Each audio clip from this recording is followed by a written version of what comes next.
எல்லோருக்கும் வணக்கம். இது உங்களுடைய உப்புக்கல்லு சேனல். இன்றைக்கி இந்த சேனலில் நம்ம பார்க்க போகிற ரெசிபி என்னென்னா பிரிஞ்சி ரைஸ். இது எப்படி பண்ணுறதுன்னு இப்போ பார்க்கலாம்.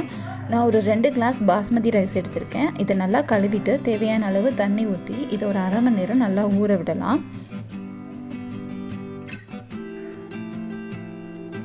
இப்போ நான் அந்த ரைஸ் செய்கிறதுக்காக ஒரு குக்கரில் 4 டேபிள் ஸ்பூன் ஆயில் விட்டுருக்கேன். அதில் கொஞ்சம் பட்டை, 2லேருந்து 3 கிராம்பு,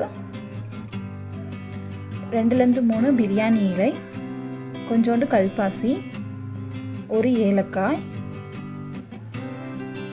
1 டேபிள் ஸ்பூன் பெருஞ்சீரகம், அதோட 2 க்ரீன் சில்லி ஆட் பண்ணியிருக்கேன்.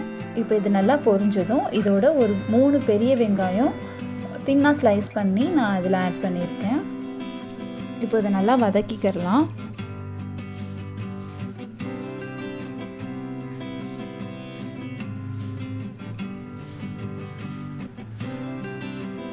இதோட 2 டேபிள் ஸ்பூன் இஞ்சி பூண்டு விழுது ஆட் பண்ணிக்கிறேன்.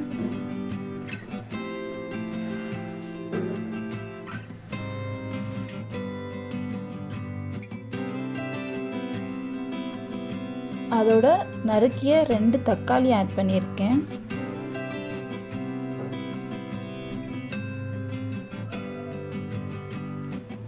ரெண்டு கேரட் சின்னதாக பீன்ஸ் அரை கப், பொட்டேட்டோ 1 சின்னதாக நறுக்குனது. இது எல்லாத்தையும் சேர்த்து நல்லா வதக்கிக்கலாம்.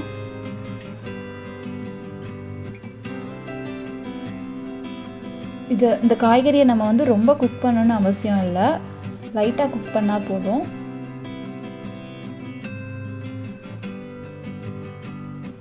இப்போ ஒரு கை நிறையா மல்லி இலை,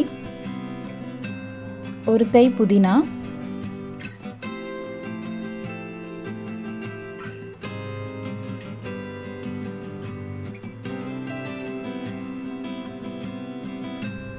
ஒன்றரை டேபிள் ஸ்பூன் மிளகாய்த்தூள், 1 டேபிள் ஸ்பூன் ஜீரகத்தூள், 2 டேபிள் ஸ்பூன் கரம் மசாலா தூள்,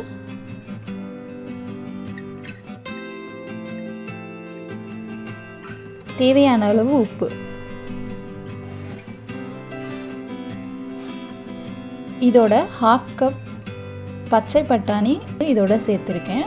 பச்சை பட்டாணி உங்கள் ஊற வச்சு சேர்க்குறதா இருந்தால் நீங்கள் நைட்டே அதை ஊற வச்சு இதோட சேர்த்துக்கலாம்.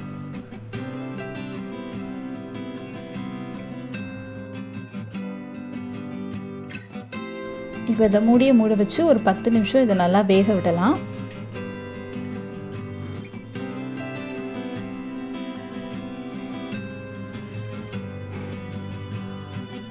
இப்போ 10 நிமிஷம் ஆச்சு. இந்த காய்கறி எல்லாம் நல்லா வெந்துடுச்சு.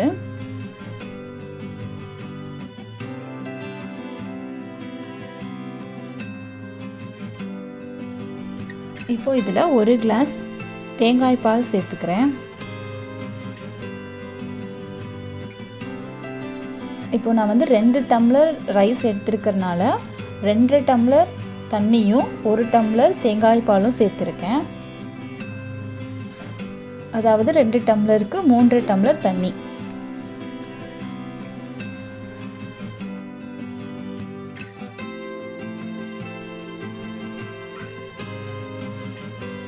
இப்போ இது எல்லாத்தையும் நல்லா மிக்ஸ் பண்ணி விட்டுட்டு ஒரு அரை லெமனை நான் அதில் புழிஞ்சு விடுறேன். இப்போ இந்த தண்ணி நல்லா கொதிச்சு வந்ததுக்கப்புறம் நம்ம ரைஸை சேர்த்துக்கலாம். தண்ணி நல்லா கொதிச்சிடுச்சு. இதில் நான் ஊற வச்சுருந்த பாஸ்மதி ரைஸை இப்போ ஆட் பண்ணுறேன்.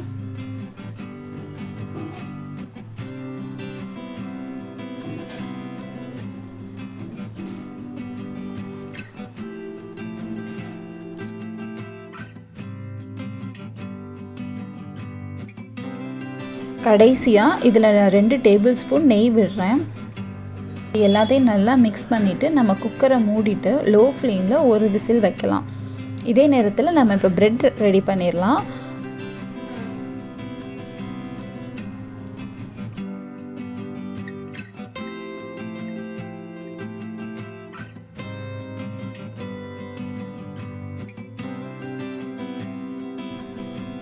இப்போ ஒரு வாணலியில் நல்லா ஒரு கப் அளவுக்கு எண்ணெய் விட்டுருக்கேன். இது நல்லா கொதித்ததும் நான் சின்ன சின்ன துண்டுகளாக நறுக்கி வச்சுருக்க ப்ரெட்டை இதில் பொரித்து எடுக்க போகிறேன்.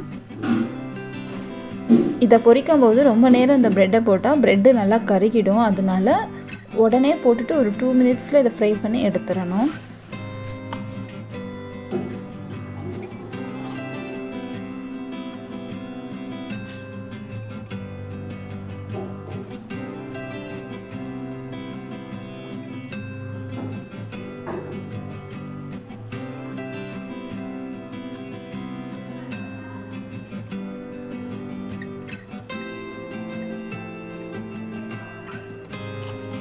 அவ்வளோதான், ப்ரெட் நல்லா கிறிஸ்பி ஆகிடுச்சு. இதை நான் ஒரு பவுலுக்கு ட்ரான்ஸ்ஃபர் பண்ணி வச்சுக்கிறேன்.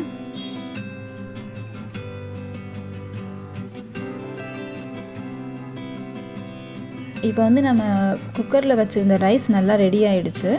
இப்போ இந்த ரைஸ் உடையாமல் ஒரு கிளறிட்டு நம்ம ஆல்ரெடி பொரிச்சு வச்சுருக்க ப்ரெட்டை இதோட சேர்த்துட்டோம்னா நம்மளோட பிரிஞ்சி ரைஸ் ரெடி ஆகிடும். ப்ரெட்டை மேலே ஆட் பண்ணிவிட்டு அரிசி உடையாமல் இதை ஒரு கிளறி விட்டுடலாம். இப்போது